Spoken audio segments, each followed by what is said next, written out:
સુરત મહાનગરપાલિકાના અધિકારીઓ થોડા દિવસે જઈને એક બે વોર્ડ પોતાની કામગીરી માટે લઈ જ આવતા હોય છે।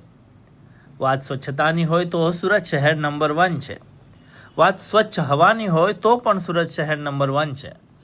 પણ હવે ઘર સુધી પાણી પહોંચાડવા મામલે પણ સુરત મહાનગરપાલિકાને એકાદ એવોર્ડ તો મળવો જ જોઈએ। છેલ્લા 2 દિવસમાં સુરતની જે સ્થિતિ થઈ છે તેના માટે સુરત મહાનગરપાલિકાના અધિકારીઓને એવોર્ડ મળવા જ જોઈએ।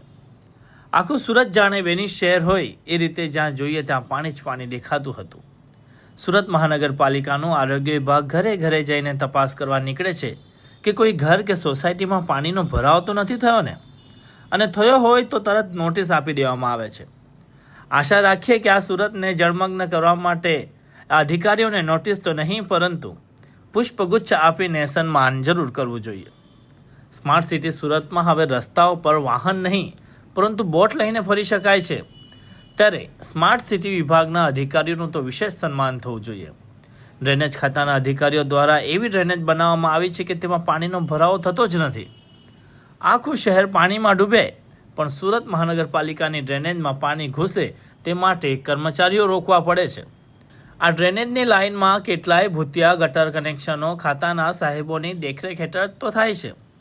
વધારે નહીં થોડા ઘણા રૂપિયા લઈને અધિકારીઓ આવા ભૂતિયા કનેક્શન લગાવીને સુરતને સ્માર્ટ સિટીમાં ફેરવવા માટે દિવસ રાત મહેનત કરી રહ્યા છે, તો તેમનું સન્માન કરવું દરેક સુરતવાસીની જવાબદારી છે।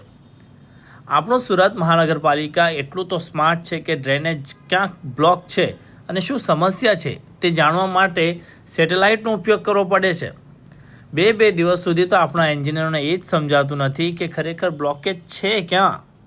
એ શોધતા તો આખું શહેર જળમગ્ન થઈ જાય છે, અને પ્રી મોન્સૂન કામગીરી તો સુરત મહાનગરપાલિકા જેવું કોઈ કરી જ નહીં શકે। કર્મચારીઓ જ નહીં તો અધિકારીઓ પણ ડ્રેનેજની અંદર ઘૂસીને કામગીરી કરે છે। શું કામગીરી કરે છે તે અમારે કહેવાની જરૂર નથી, પબ્લિક સારી રીતે જાણે છે કે સ્ટોર્મ ડ્રેનેજમાં કઈ રીતે અધિકારીઓ ગટર કનેક્શન આપીને છૂટક પૈસા કમાવી રહ્યા છે।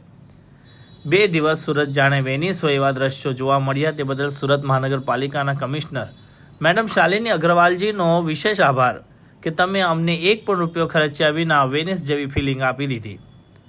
મેડમ મોડે નિરીક્ષણ કરવા તો ફિલ્ડમાં ઉતર્યા, બાકી સત્તા પક્ષના કોર્પોરેટર તો પોતાના ઘરની અંદર બેસીને શહેરની આ વેનિસ જેવી ભવ્યતાને માની રહ્યા છે।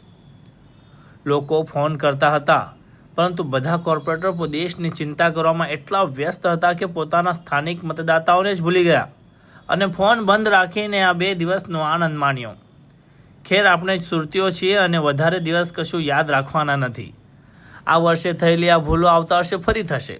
ફરી પ્રી મોન્સૂન કામગીરી કરી લીધાનો સંતોષ માની લેવાશે, પરંતુ સ્માર્ટ સિટી સુરતના સ્માર્ટ અધિકારીઓ પાસે સુરતમાં આવતી મુસીબતરૂપ ખાડીપૂરનો કોઈ જ કાયમી ઉકેલ છે જ નહીં।